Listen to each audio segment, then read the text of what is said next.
अस्सलाम वालेकुम नाजरीन, मैं तुहाडा मेज़बान जाम हफीजुल्ला खंबड़ा ते तुसां दे पियो HK TV 70 ते अज मैं कच्चे दा इलाका है मौज़ा रसूलपुर दे विच मौजूद हाँ, जित्थां एक साडा सोहना भिरा इमरान भट्टी साहब अंगूरें दा बाग लाया होया है। ऐसे प्यारे झोबे लगे हुए हैं, ये देखो खूबसूरत ते झोबे लगे हुए हैं ते माशाअल्लाह बहुत अच्छा बाग है उनका।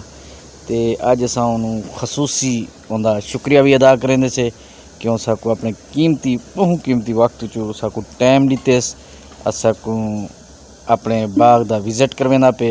उनकी बड़ी बड़ी मेहरबानी ते उन्होंने असा तो उनका हाल हवाल भी सुने सूँ ते ये देखो अंगूरें दे बारे देखो कि अंगूरें दा बाग किवें हुंदे ते अंगूरें दे बाग विच बहुत अच्छी इनकम बनती है। जितने भिरा जेरे कमान या उन्हें ते खर्चे कहते हैं अंगूर एक दफ़ा खर्चा थी से तो इंशाअल्लाह एक उन्हें को 50% बेहतर है, ज़बरदस्त चीज़ है ते सोहना बाग है। इमरान भट्टी साहब ने तो बड़ी मेहनत की है, इन ते 5 साल लाते ने 5 साल बाद हुणे तैयार थी चुके ते ही टाइम एक एकड़ तकरीबन 500-600 मन तक अंगूर दे सकते इमरान भट्टी साहब ने फरमाया सकूँ।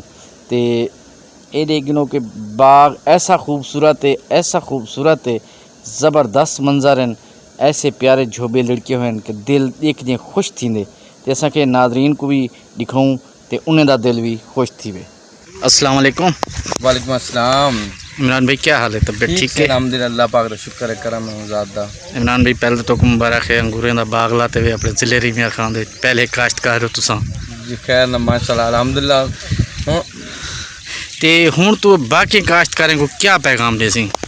जी जनाब, मैं तो ये अपील करना चाहता कि असा जरा ना मिसाल के कोई फसल भी काश्त करें नूं गवर्नमेंट तरफों से कोई ना अच्छा मुआवजा नहीं मिलता कि गन्ना काश्त करें नूं गन्ने का मतलब है कि मिलें की कटौती झंझट परमट ये वो ही किते असा अल्हम्दुलिल्लाह ये नवें जरा ना माशाल्लाह अपने पंजाब दे विच काफ़ी काश्त ना पे ही टाइम असा जरा ना आल इमरान भट्टी अंगूर फार्म डेरा मशीरा जंबो कलां काश्त किया होया अपने रकबे ते जिहदा औसतन 1000 तो 800 मन ये मतलब है आप गन्ने की काश्त ना हूँ हिसाब का ही वजन है। लेकिन इमरान भाई उन्हें को तो 100% बेहतर है ना ये चीज़। जी अल्हम्दुलिल्लाह हिंदी बेहतर तो हिंदी माशाल्लाह मेहनत है थोड़ी जी 3-4 साल 5 साल मेहनत है। अच्छा तो अल्हम्दुलिल्लाह ये अच्छा मुनाफा बख्श है। नहीं हूँ काश्तकार जो रहा मैं ठीक है उन्हें को कितने अरसे से तैयार थी वैसे? जी काश्तकार जेड़े ज़िम्मेदार भाई अगर काश्त करें तकरीबन कोई 1 या 2 साल की मेहनत है इंशाल्लाह 18 माह बाद जो ना जी असा वैरायटी है नर्सरी है 18 माह बाद जो फल चावन शुरू थी। अच्छा अपने कितना वैरायटियाँ?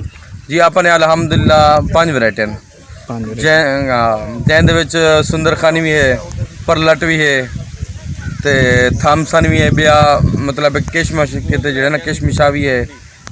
अच्छा इमरान भाई जिमें हुण बागात नंबे दे जैसे कि साडा फलें दा बादशाह मशहूर है चौंसा, लेकिन चौंसा जरा 1 साल रेस्ट करें 1 साल फल देंगे, अंगूर क्या ऐसे करें? नहीं अंगूर दा ये है कि सर अंगूर दा मतलब है कि इनका नागा वगैरह कोई को नहीं ना ही मतलब है कि इनका जड़ा है कि ये हर साल ही फलना है। ठीक है इंद विच ही चीज़ का कोई नहीं कि भाई बागात अली कर कोई नहीं। सही। इमरान भाई तो आपको सारा HK TV 70 किमें लगते? जी HK TV अक्सर असा देते रहते हैं माशाल्लाह, बहुत अच्छा प्रोग्राम लोगों को अच्छा शऊर देवना लोगों को अच्छी स्टोरियाँ पहुँचावना माशाल्लाह जरा ना आवाम कितने बहुत अच्छा है। इमरान भाई तो बहुत शुक्रिया जो अपने कीमती वक्त की सबको अपना वक्त देते हुए बहुत बहुत मेहरबानी इमरान भाई। सारे कट्ठे एक भी सोहनी शख्सियत मौजूद हैं इमरान भट्टी साहब के चाचा रियाज भट्टी साहब, उन्होंने भी अंगूरें के बारे उनको भी जानकारी घिंदे से कि वो सबको क्या जानकारी दें और तो अस्सलाम वालेकुम सही। वालेकुम सलाम। सही तोरा नाम क्या है? मेरा नाम सही रियाज अहमद भट्टी है। अच्छा कितना रिहायशी हो सर? हवेली मौज़ा रसूलपुर सही राजनपुर कलां साकू लगदे मौज़ा रसूलपुर।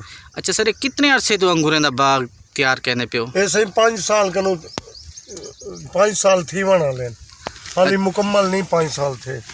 अच्छा ते फल चाती खड़े थोड़े सामने आ। अच्छा, इन्हें कितना वैरायटियां तुसां काश्त कीती खड़े सर? असां सही इंदे वैरायटियां 5 काश्त कीती खड़े से। उन्हें दे नाम क्या हैं? एक दा नाम सही करीम सन है, अच्छा एक दा नाम है थॉमसन, ठीक हो गया। बी वैरायटी है वो सुंदर खानी, अच्छा एक कैंगरूपी, अच्छा एक सही नवी वैरायटी जेड़ी आई है ना उनका नाम साकू भुलिया पे। अच्छा, तो कितनी औसत रेंदे पौधा? ऐसे ही टाइम जेड़े हिसाब विच हुण खड़े ही टाइम तक 500 मन के करीब किला औसत देंदा पे, उमें 1000 ताणी भी पहुँच वेंदे। अच्छा, जी हाँ तुसां ने इहदी नर्सरी भी होंदी है? जी हाँ सही, साढ़े को नर्सरी है ही टाइम 3 किस्म की खड़ी है। अच्छा, जी हाँ ते तैयार है, लेकिन वो जी नर्सरी साढ़े को तैयार है वो ठीक 18 महीने बाद फल चे से मुकम्मल। अच्छा, जी हाँ तैयार है। ते वो रही के इसके टाइम कीती वैसे होंदी? उनके सही दूजे महीने च दी पहली ताणी उनको काश्त कीता वैसे उमें थींदा तो हर टाइम काश्त है, लेकिन वो बेहतर रह वेंदे दूजे महीने दी पहली तरीक को। रियाज साहब तोरा बहुत शुक्रिया, असा को HK TV 70 को टाइम दिते हुए, जी। तारी बड़ी बड़ी मेहरबानी, शुक्र। शुक्रिया सर।